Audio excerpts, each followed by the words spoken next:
Good evening, everyone, and thank you for joining us. Welcome to Black History and Bioethics, Resources for Teaching History and Science. My name is Diane Cohen, and I'm the Director of Development and Strategy for Kids in Education at GBH. GBH is Boston's public media station and the largest producer of content for the PBS system.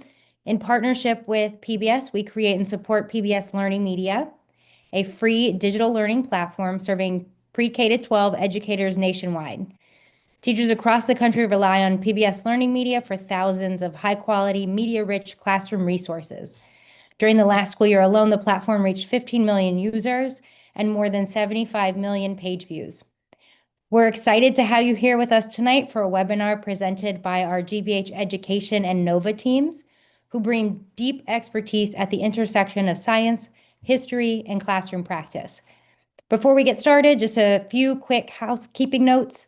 The chat is open. Make sure you have it set to everyone, and please jump in there to say hello, let us know where you're joining from, and to engage with one another throughout the session.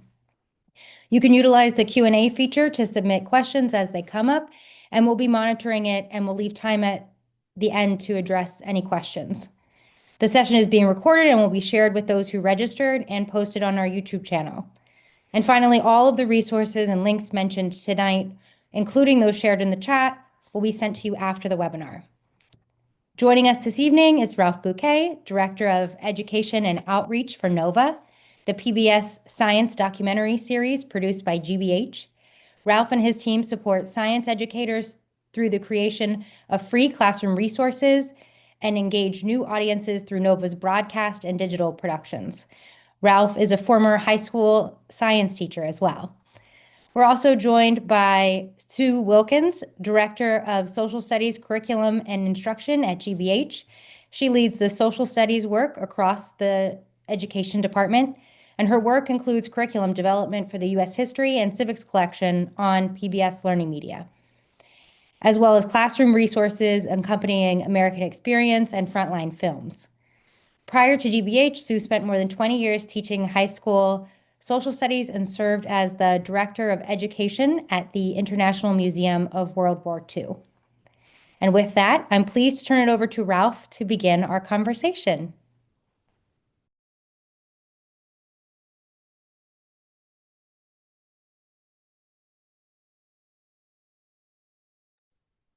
All right. Hello, everyone. Thank you so much for that introduction, Diane.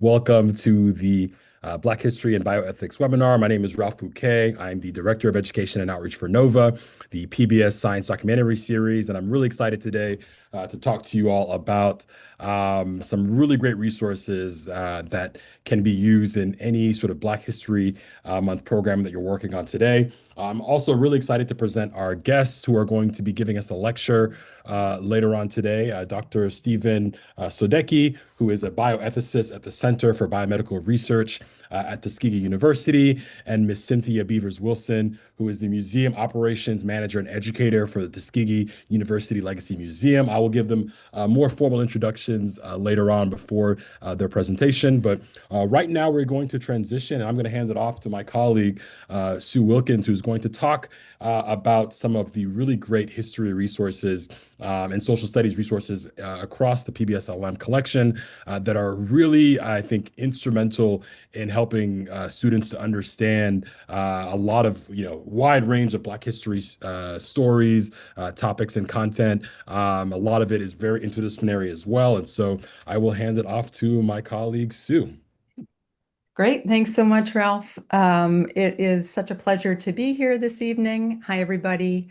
I was asked, first of all, to present some resources you might bring into your classrooms for Black History Month. And you probably are aware, but if you're not, this is the 100th anniversary of Black History Month this year. There are just too many resources related to Black history in the U.S. History collection for me to name for you. So there are, if we could go to the next slide, there are 16 eras when you go into the U.S. History collection, and every one of those eras has many resources that you could use to teach Black history. I've just pulled a tiny sampling from the collection on this slide, and I've put a QR code that links to the collection in the upper right-hand corner. So my advice is just to go to the collection, click into the era where you are currently teaching or that looks interesting to you, and browse the resources. There's just quite an offering there for you. What I'm really excited about tonight, and we can go to the next slide, is to provide you with some historical context for the rest of the content on this webinar. And I want to speak to a few resources we have that really set the context for this late 19th century pseudoscientific racial theories. And I think these resources will help students see that by the early 20th century in the United States, ranking races as genetically superior or inferior justified targeting poor, uneducated, and minority groups for control and exploitation. So I think these resources really set the stage for the syphilis study by showing how eugenics pseudoscience made it thinkable to medically exploit marginalized groups without consent. So the resource there on the left, the debate over new immigration, in this interactive lesson, students learned that U.S. immigration policy went from wide open doors to essentially slamming them shut in 1924. And they used eugenics to block the so-called undesirable immigrants. Old fears of immigrants bringing, cultural or sort of moral contamination, that had been here in this country for decades prior. But this thinking got sort of a dangerous upgrade in the early 20th century with eugenics pseudoscience, because now certain groups of people, certain races were seen as public health menaces, morally and genetically inferior to supposedly superior Nordic types. And these eugenicists pushed hard for laws favoring the better groups over the rest. The next resource in the middle there, American Eugenics and the Nazi Regime, teaches students that this shift from open borders to essentially closed doors, or the quota laws, just didn't stop with immigration. It fueled a full-blown eugenics crusade here in America. And this was embraced by scientists, it was embraced by politicians and business leaders. And American eugenicists promised what they called negative eugenics through policies like forced sterilization, marriage restrictions, institutional segregation. All of these policies were designed to curb supposedly inherited traits. This is very important to eugenics theory, that things like poverty or crime were genetically based. And students are horrified to learn, I think, that this eugenics here in the United States actually inspired Adolf Hitler and Nazi policies that escalated US-style sterilization and miscegenation laws during the Holocaust.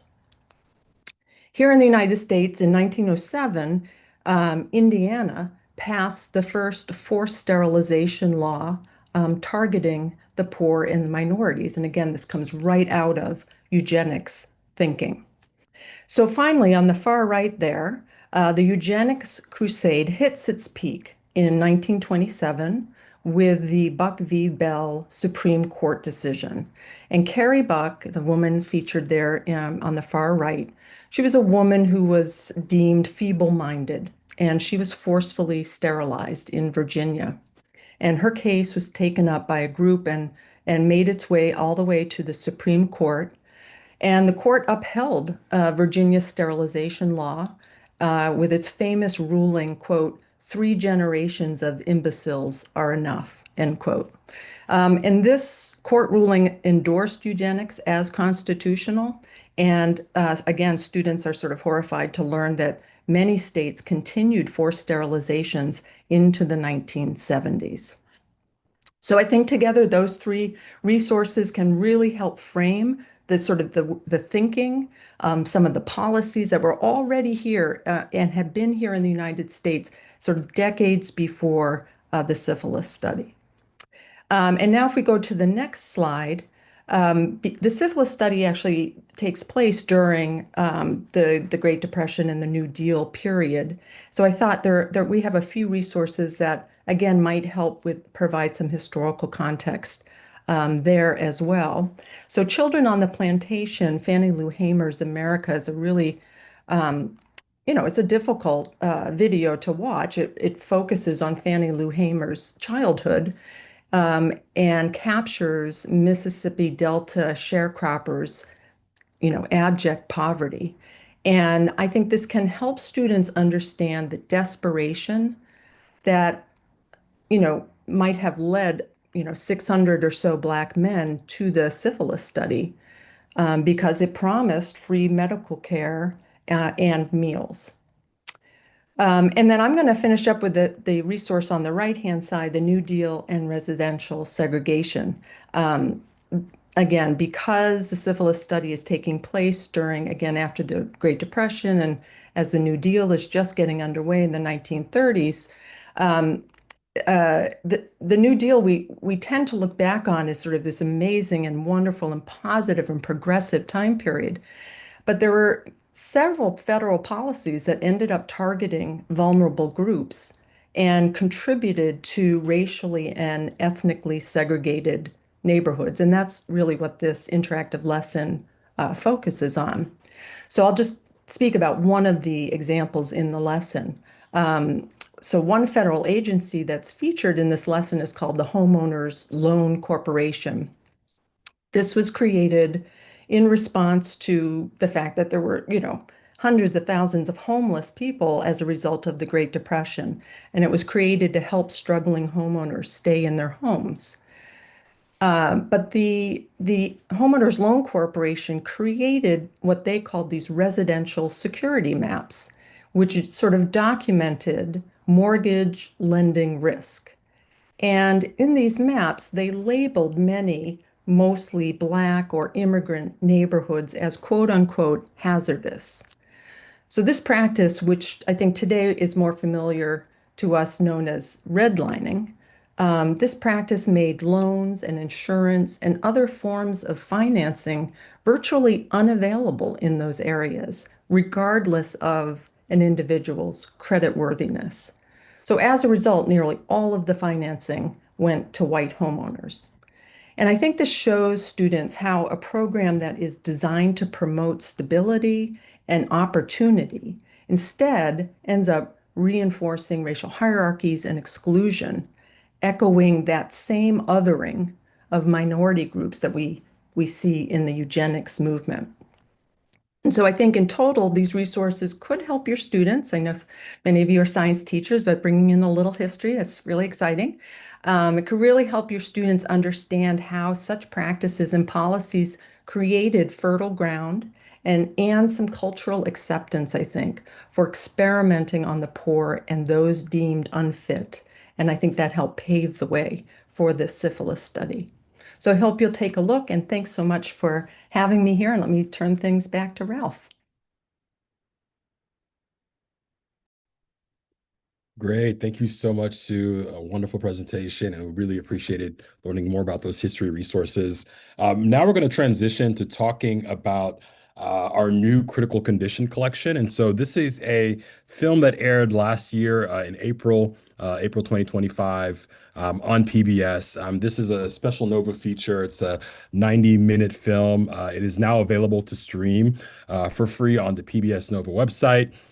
If you use the PBS app, you could also watch the entire episode there. But this is a film that really examines sort of the dramatic health disparities in the U.S. and directed by Oscar-nominated filmmaker Stanley Nelson. Many of you might be familiar with Stanley Nelson. He's done many of the really excellent Black history documentaries that appear on PBS through his production company, Firelight Films. But it really sort of examines sort of why we see such stark disparities across race.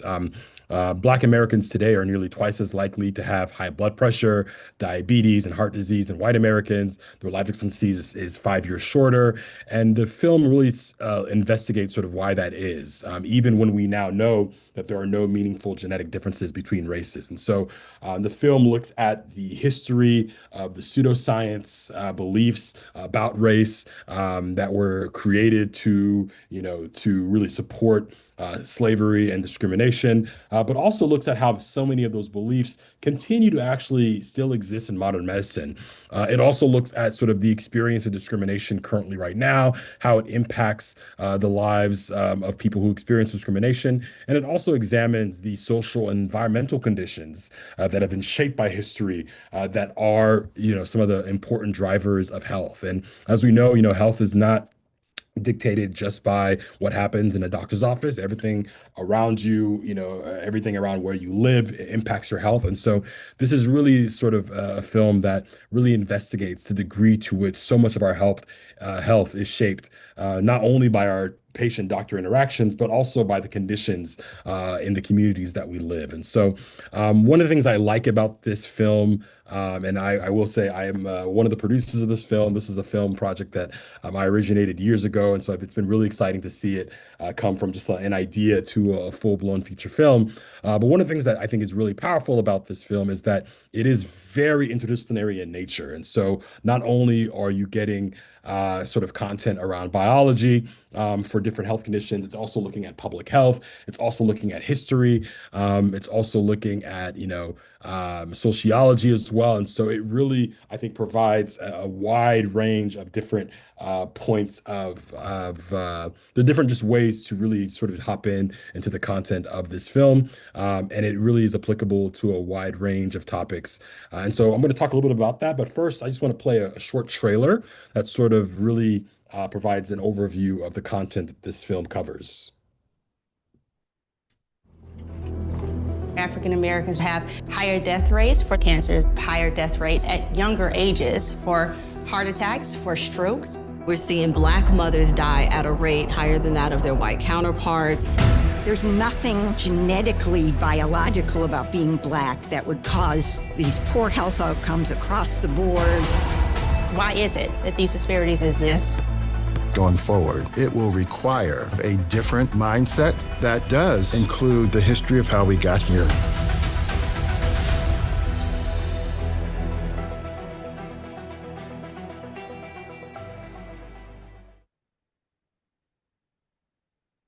All right. And so I want to do just a quick overview of some of the stories and the topics that you'll find in the film. I'll briefly talk about some of the contributors, and then I'll pull or discuss rather some highlights from the collection. So if you look into the chat, we'll be dropping the link to the collection, which is now available. It just launched this week on PBS LearningMedia.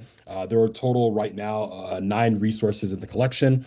And across that collection, you'll find a couple of sort of key areas that are covered in the film. First is the history of race and science and medicine. I think starting with the film opens up in COVID and talks about sort of the impact of COVID and how COVID really played a big role in sort of expanding the national conversation around racial health disparities. It also examines the early conceptions of race that were created to justify slavery and discrimination, everything from phrenology, sort of the study of skull size, to drapetomania, sort of one example of a condition that was created to justify the enslavement and the brutal treatment of Black Americans in this country. And it also looks at even, the evidence from the Human Genome Project that sort of, really helped to change the ways in which we talk about race. In addition, you'll also find content around the impact of biological beliefs about race in medicine. So looking at how pseudoscience is very persistent. I think one of the reasons why I think this is such an important topic, especially now, is, many of our students now, have complete access to the internet. And so misinformation around topics like this can be found in so many corners of the internet. And so this is really, I think, an important resource to help students understand, topics related to race, related to understanding, why we see such disparities across so many issues. And so definitely recommend it as a way to help to counteract and to really address any sort of misinformation around race that students may encounter online.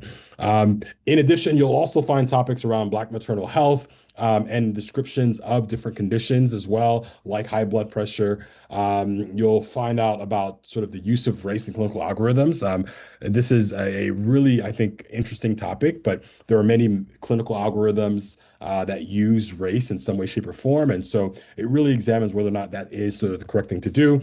And then there's also, I think, an engagement around the U.S. syphilis study as well.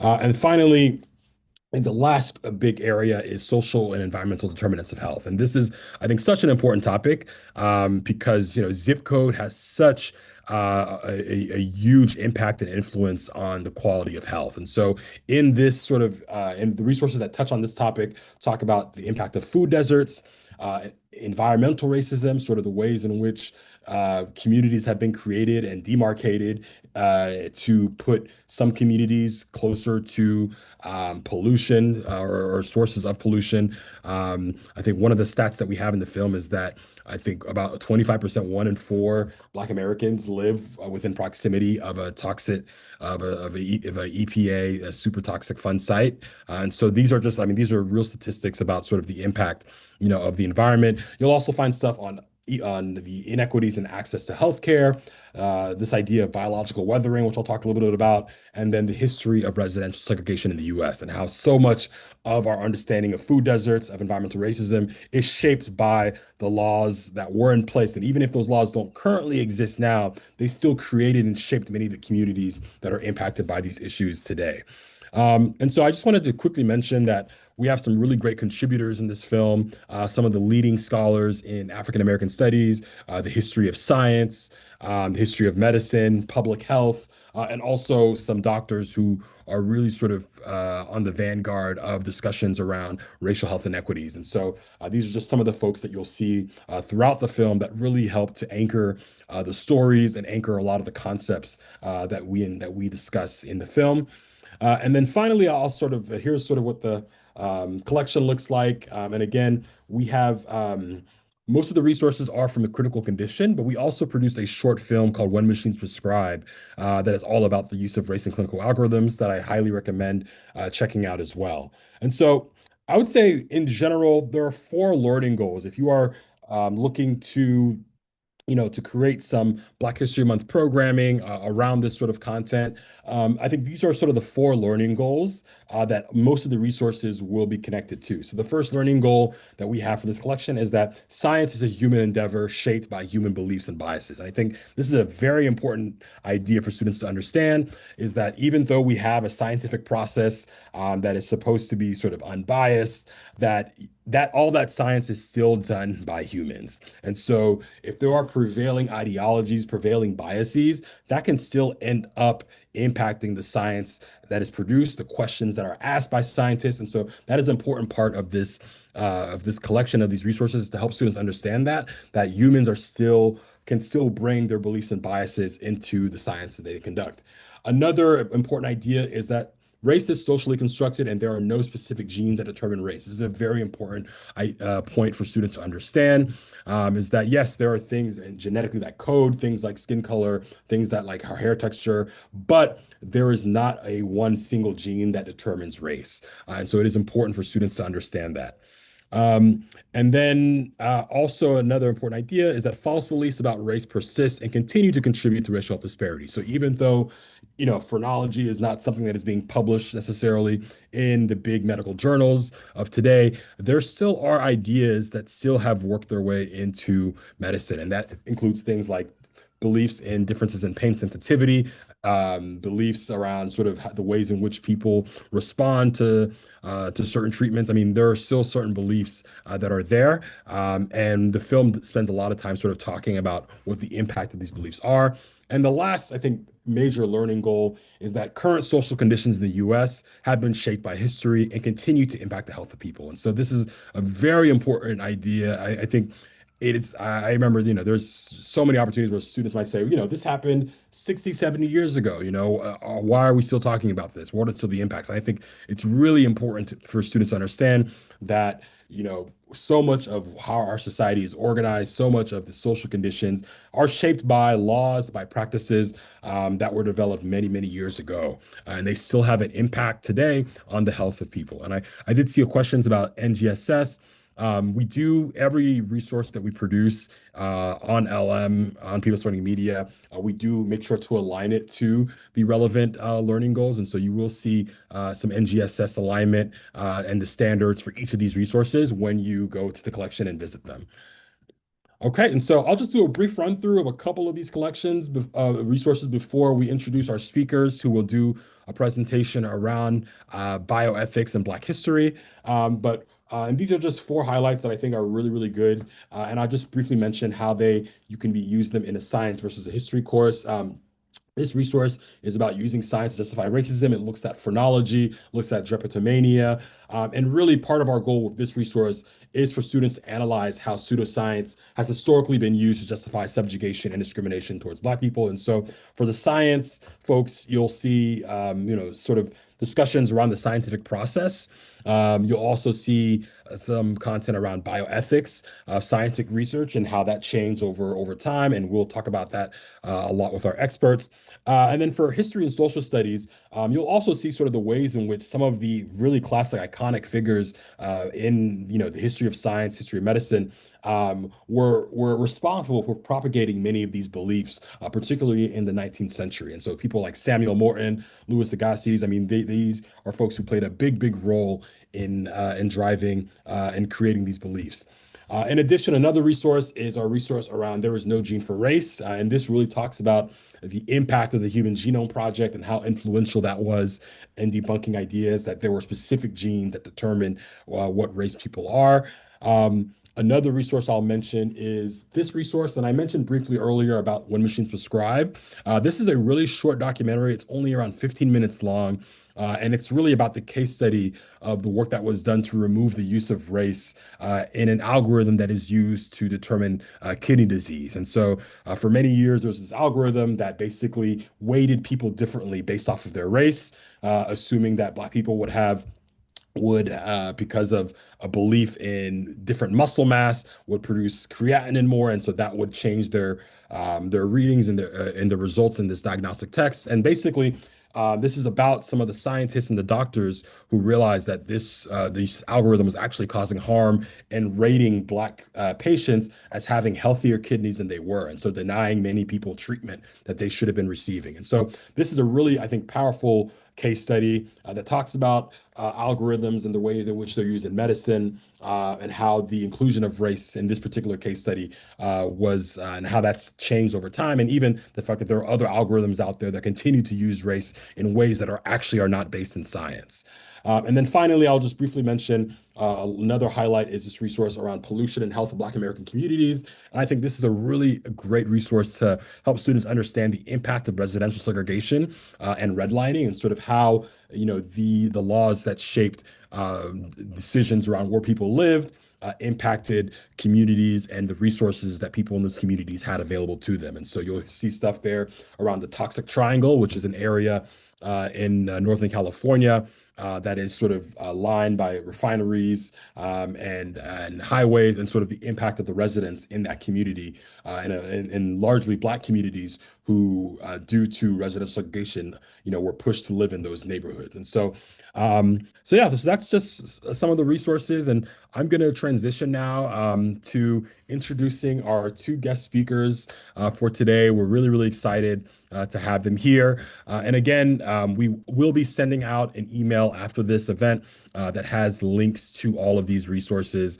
So if you didn't catch anything right now, please rest assured this webinar is also being live streamed on our YouTube channel, and so you can go back to our YouTube page, the GBH Education YouTube, and also watch it there. But I'm very excited to introduce Dr. Stephen Sadecki, who is a resident bioethicist at the Center for Biomedical Research and professor of bioethics and allied health sciences in the College of Arts and Sciences, Tuskegee University. Over the years, he has served as associate director and interim director of the Tuskegee University Bioethics Center. Dr. Sadecki chairs the Tuskegee University Institutional Review Board and serves as a bioethics consultant for the Tuskegee History Center. And he is a member of the Alabama Rare Disease Council and co-chairs of the Resource Access Board for the NIH All of Us Research Program and Governance. His research interests include community bioethics, research ethics, healthcare ethics, neuroethics, and health and human rights. And then I'd also like to introduce Miss Cynthia Wilson. And I will say, Dr. Sadecki and Ms. Wilson, please feel free to unmute yourselves and to turn on your camera so that we can see your lovely faces. We're excited to have you on board with us today. Ms. Cynthia Wilson has familiar roots in Tuskegee, Macon County that date back to the community's establishment. She's been employed at Tuskegee University for just under 30 years, primarily, where am I? Sorry, with library services and archives and museums, and the National Center for Bioethics as a public information specialist dealing with Tuskegee University's history in medicine and health science, particularly the USPHS study of untreated syphilis in the Negro male in Macon County, Alabama. And she currently serves as the museum operations manager and educator at the Tuskegee University Legacy Museum. So please welcome Ms. Wilson and Dr. Stephen Sadecki. Good evening. Good evening. Thank you, Mr. Bouquet. Are we on to take it away from here? Absolutely. Go ahead and please feel free to share your screen and to begin your presentation.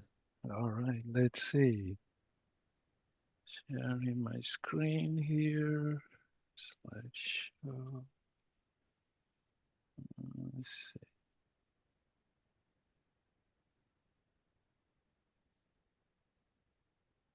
Can you see that? Can you see my full screen? Yep. Okay. Very well. Good evening, everyone, and thank you very much for being with us tonight.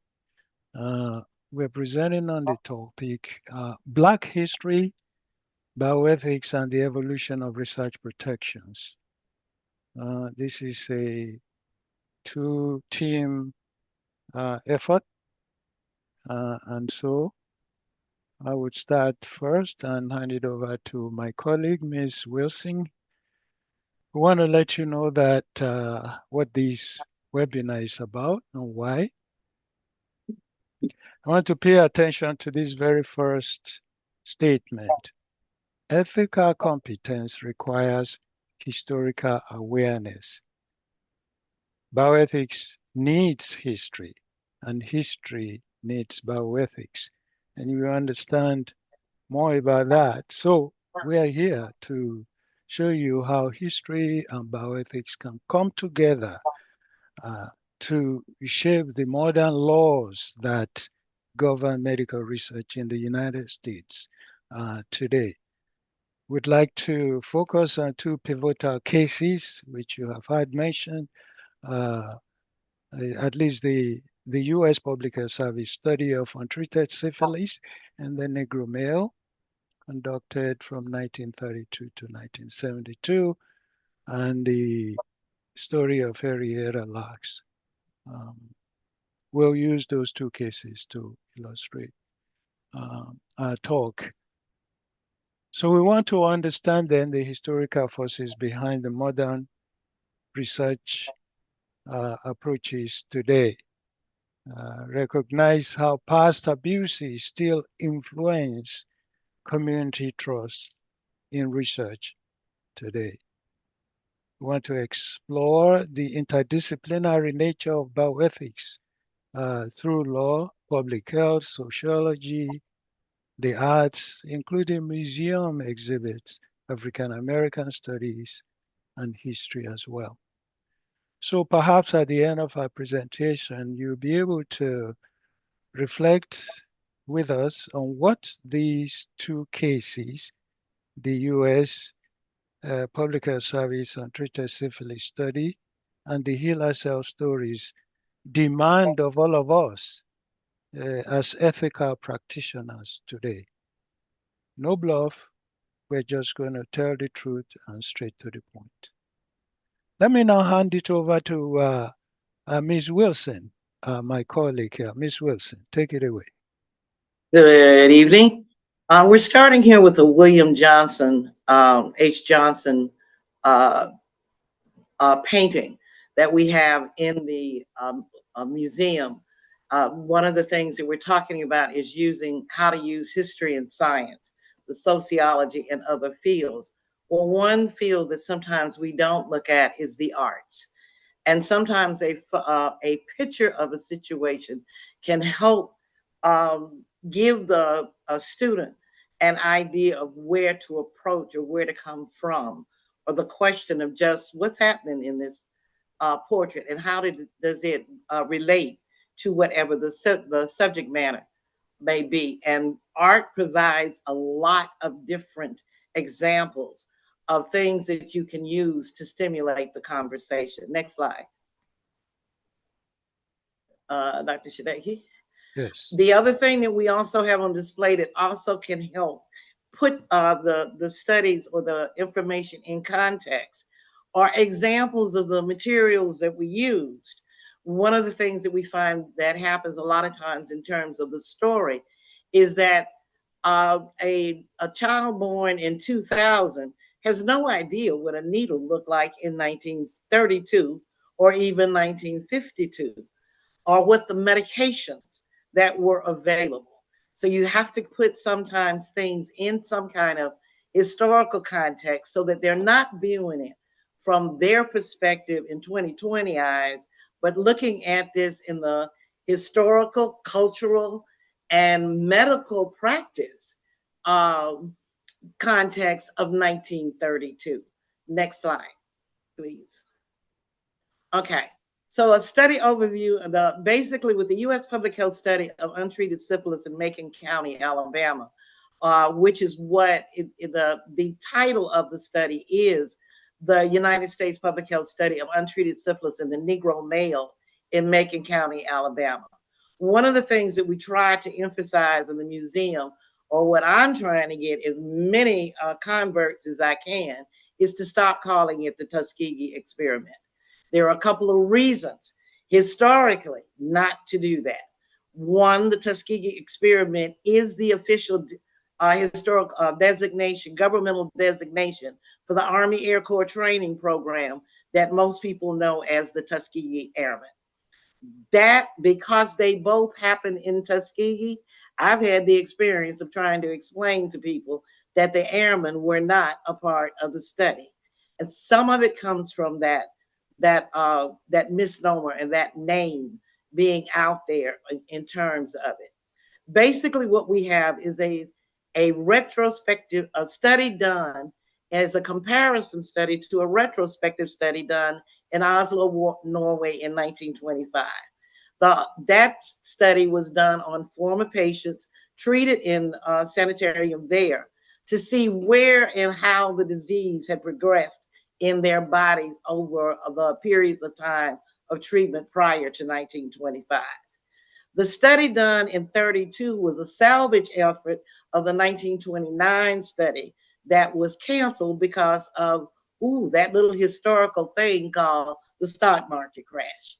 And the funding of it came from the Rosenwald Foundation, who primarily, not the government in terms of the public health service.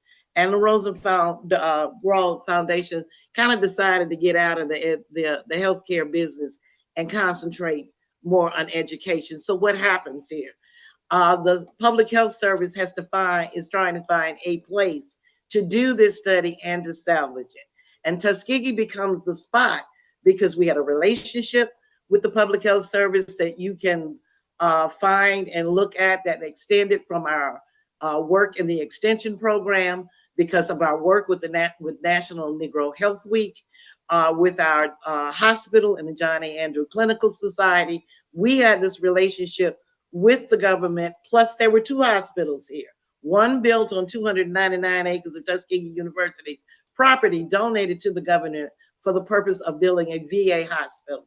So a lot of the resources that they needed was in this one little spot. The biggest issue that we find with it is not that they did not talk to the patients. That's one thing that people push. They didn't talk to the patients. Well, yeah, they did. They lied. The promise for treatment was free treatment for healthcare, particularly for bad blood, catch-all phrase for a lot of ailments in rural communities. But what the protocol was to follow the natural progression of the disease to autopsy. And there's only one way to get to autopsy. So the idea is exactly when did they plan to treat? And that's one of the emphasis that we try to make in order to kind of shift the thinking so that you realize it's not just a racial issue in terms of it. It is also the practices of medicine, because there was no such thing as informed consent in 1932. And physicians didn't talk to patients, whether they were black, white, green, yellow, or polka dot. So it's important to get them to understand where that difference lies in terms of the ethical of the violation, and assuming that they should have talked to the patients. Well, it wasn't standard practice to talk to the patient.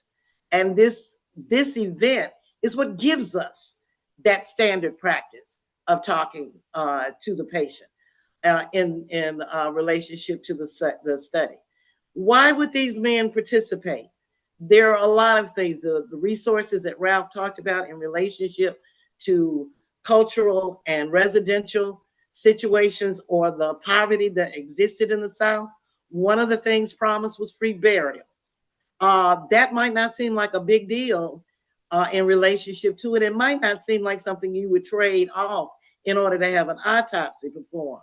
But if most funerals were saucer events where the community had to contribute to it, or where there was no taking to a funeral home of any kind, the idea that your family could put you away decently could be a very definite incentive to participate. What comes out of this? A lot of times we feel sorry for the men. Well, maybe we should change that focus and be grateful, because had that study not been revealed as it was, had they not taken the stand that they took in order to file a lawsuit against the government to say, you know, what happened here, and I need to be compensated for it, we would not have informed consent. We would not have institutional review boards. What came out of that lawsuit were the congressional hearings, were the Belmont report, was Patient Bill of Rights, so that all of us at this point, it still ain't right, but it sure is a lot better than what it was prior to the situation. The next slide, Dr. Shade.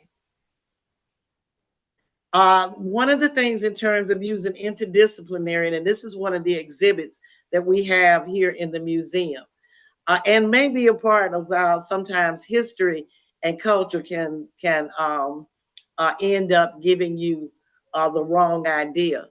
Back to the other side, Dr. Shadaki. This is a 7-book comic series that comes out of the inspiration for this author of the study, but he's doing it with soldiers, which causes that little problem with the airmen in some ways, of Black soldiers who were experimented on in relationship to creating another or a different Captain America.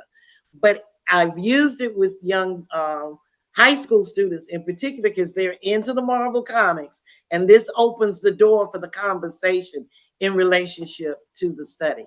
And so we try to make uses of both artworks, printed material, films, documentaries, and showing how you can explore those issues and open the conversation in a way that's easier for our students to relate to. I think it's back to you. Yeah. Thank you. Okay. Thank you. Oh, okay, that's me. Thank you. Thank you very much. That was well done, Ms. Wilson. I want to still stay with the idea that bioethics need history, and history needs bioethics as well. So you can see Ms. Wilson was sort of trying to tie both together right there, the way she ended with some of the things that came out of the syphilis study. But what is bioethics? It turns out that historically speaking, we didn't originate it. You know, it's been around since about 1920s by the German philosopher and theologian Fritz Jahr, that defined it as ethical duty towards all living things. In 1970, we had Van Rensselaer Porter of Wisconsin defining it differently, connecting it with biological knowledge, human values for global survival. We had the Georgetown approach, what we call the Georgetown approach, which zeroed in on some principles of bioethics, autonomy, beneficence, non-maleficence, justice. And then we have the global bioethics scholars definition around 1990s to 2000 there, that included public health, global justice, environmental issues, and cultural pluralism. But at Tuskegee University, yours truly advised through the literature, it's in the literature, it has been for some 14 years now in a paper that I wrote then. I suggested to the community, bioethics community, that we need to expand and define bioethics broadly as a discipline that identifies, helps us to determine the rightness or wrongness of actions in life activities and on being, and the morally responsible thing to do about them. I believe in just calling a spade and expanding it so that we can see how far we can go with it.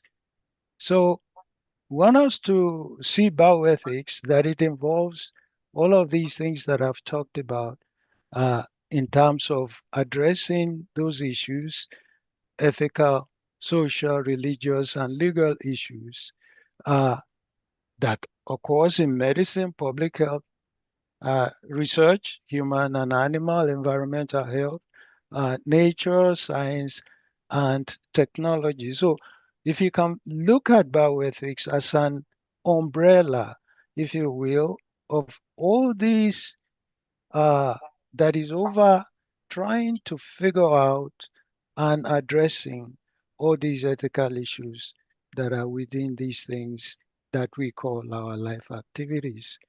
That paper in 2012 was written to suggest that we all live in a fragile world. We're in an ecosystem. Yes, we have our scientific and technological knowledge, but they can't happen in vacuum.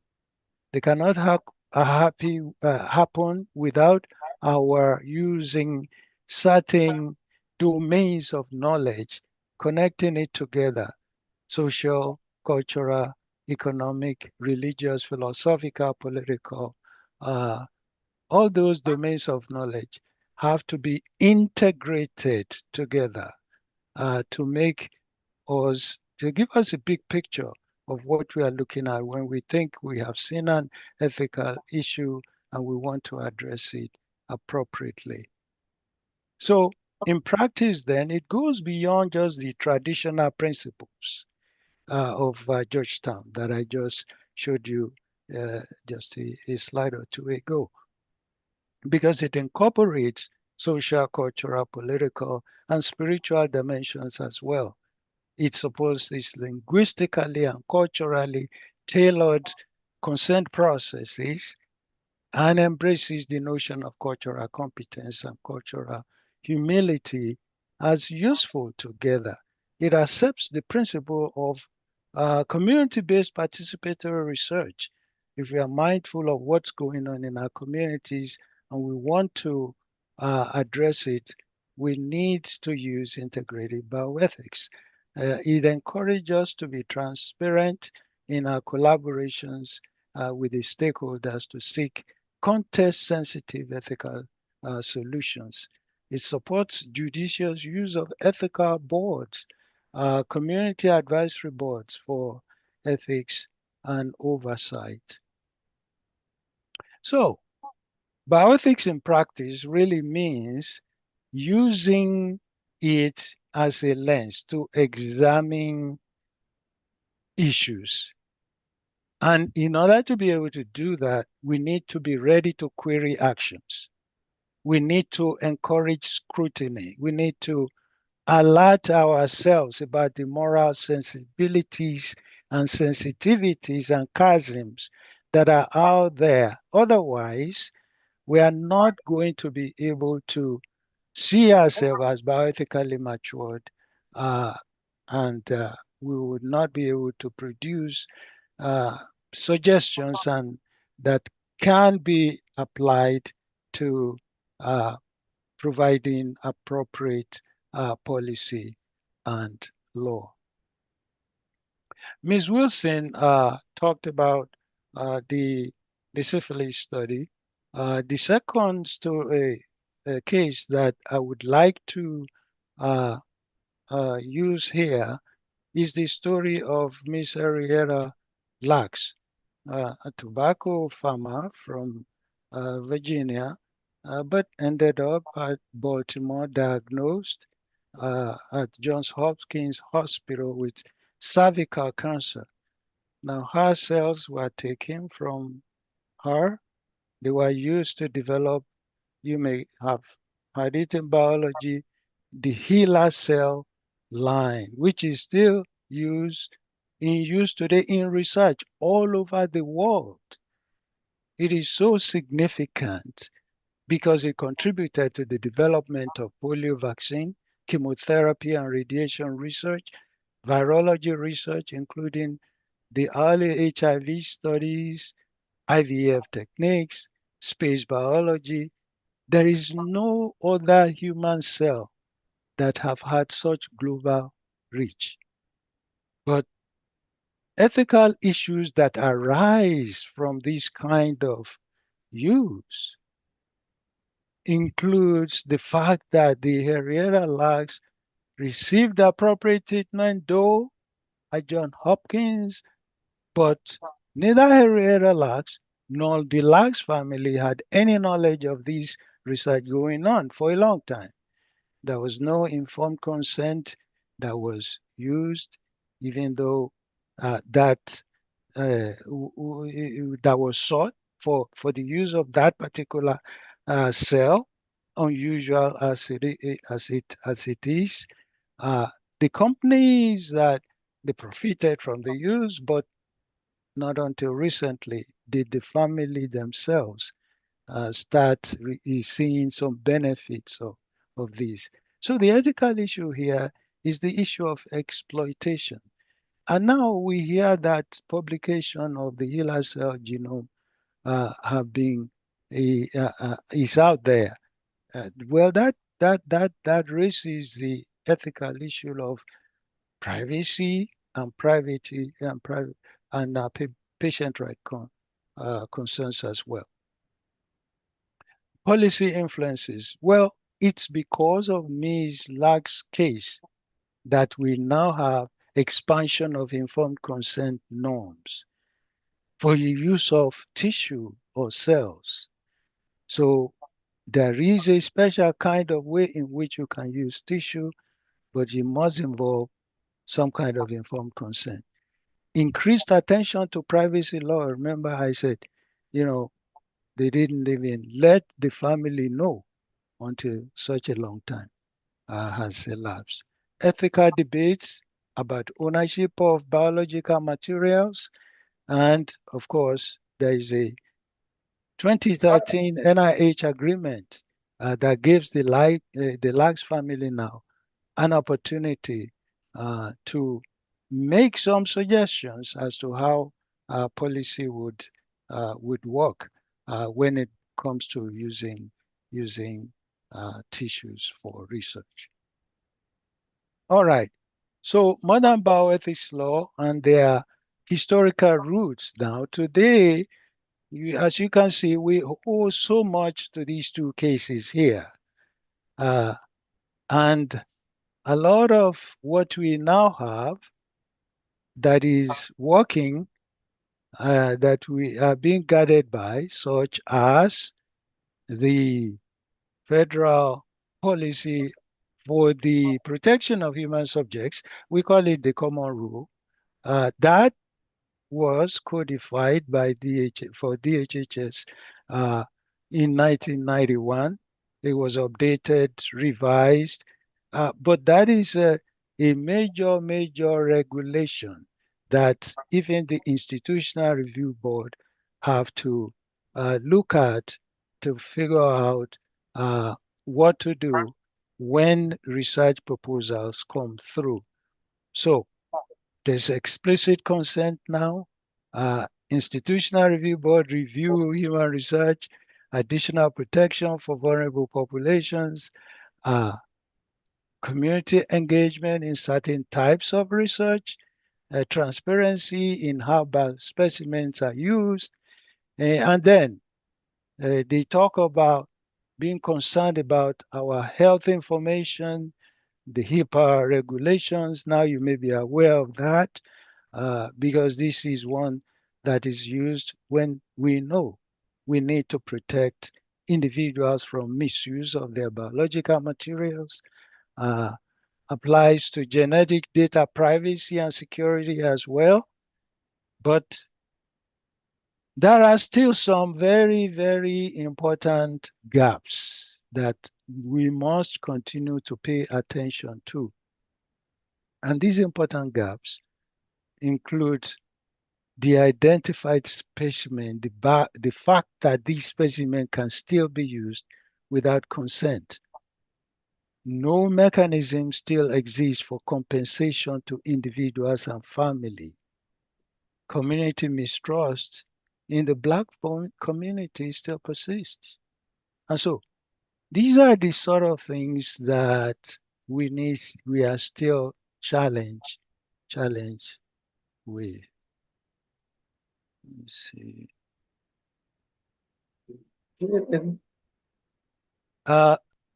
What implication do all of these things have today? There are 5 bioethical imperatives that we must pay attention to if we are going to do it right. If we're going to do it right, then we must pay attention to the fact that every living being deserves respect and must be accorded one.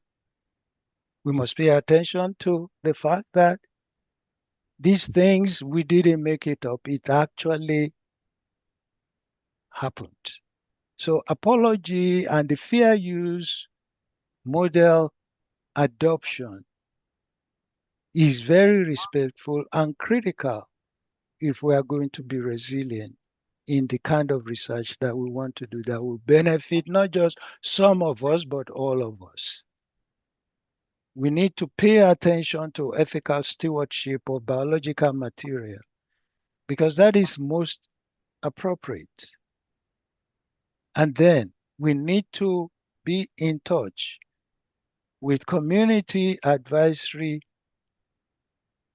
groups. Because if you are going to do any research within the community, it is essential that we consult with the people that actually inhabit that community. Why? Because they know their community much better than we do. I suppose that you can use some of these ideas to prepare new curriculum that you may want to use. But you must not forget, never forget that I said, if you are going to use a bioethics lens to look at issues and address them, you will need to understand the history of what it is that you are trying to address. So historical consciousness is extremely important. Let's see.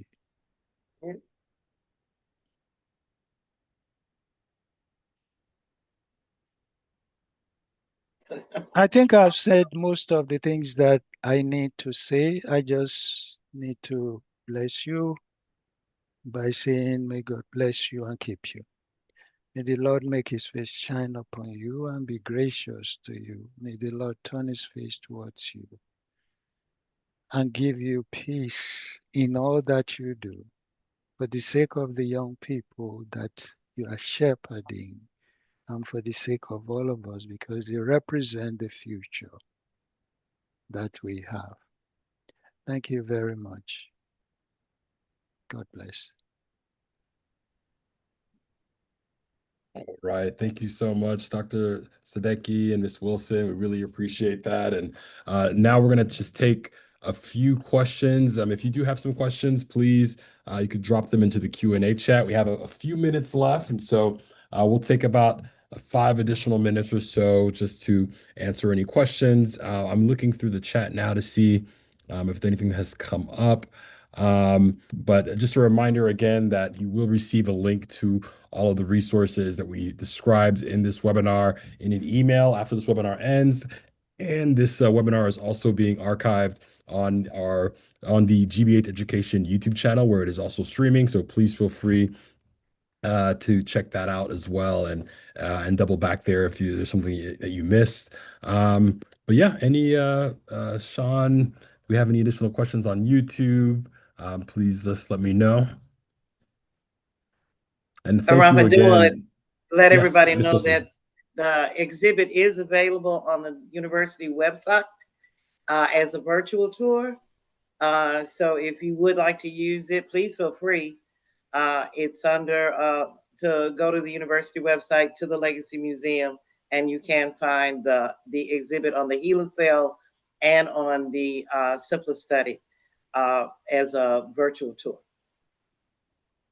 Great. Thank you so much, Ms. Wilson. And yes, definitely, there are some really great resources there. I think, yeah, the museum has done such a good job of really archiving so many important parts of this conversation around the history of bioethics. Yeah, no, there's stuff there. I've taken that virtual tour. I hope to one day see it in person, Ms. Wilson.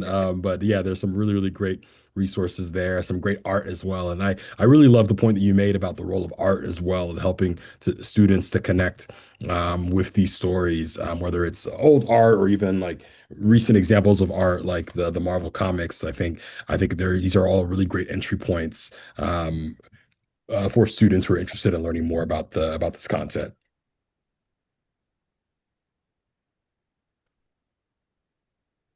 All right. Well, it doesn't appear that we have that many questions. A lot of thank yous in the chat. Thank you all so much for being here and joining us. I will transition now, Diane. I know you have a couple of announcements and things to wrap up this conversation. Or I can also wrap that up. But Diane, do you want to come back on so we can talk about a couple of the additional resources?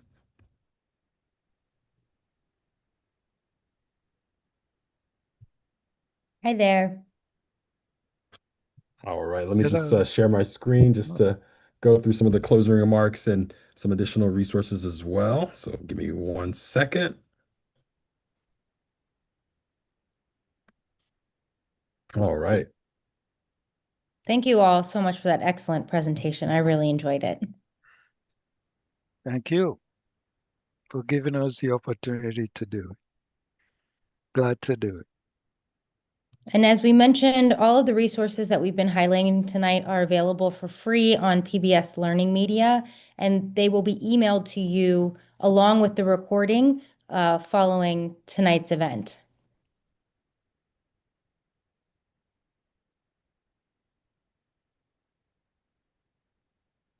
And then I'll just quickly add that if you are interested in connecting more with NOVA Education, you can visit us on several social media platforms on Facebook, Instagram, and YouTube. And our handle on all those platforms is NOVA Education, at NOVA Education. And on those platforms, we are sharing resources. Our website as well, pbs.org/nova/education, is where you can find the latest PBS Learning Media resources, new collection highlights. Every month we update our website with sort of the newest resources that are available, and also things that are relevant to special holidays that may be happening that month. And then we also have a lot of resources. If you're interested in screening NOVA films at your school or with a community organization, we have several of our films that are available that have screening toolkits. Critical Condition is actually one of them. So if you're interested in screening the critical condition film for your school, your students, or your community, we have some resources to give you access to the film and to allow you to have a guided conversation or discussion with your students. And then the last thing is NOVA also hosts virtual field trips. And so it was a couple times a year, we will connect with a scientist from one of our films and do a virtual field trip where we basically have a scientist either do a really cool demonstration or an activity. And we invite students. They happen during the school day, usually around 1 p.m. Eastern. And these are live stream conversations. You can join with your students and basically watch and engage with a scientist who's going to be doing something really dynamic and interesting for students. And so, again, all of these activities are promoted via our Facebook, IG, and YouTube. And you can also learn more on our website as well. So please check us out there.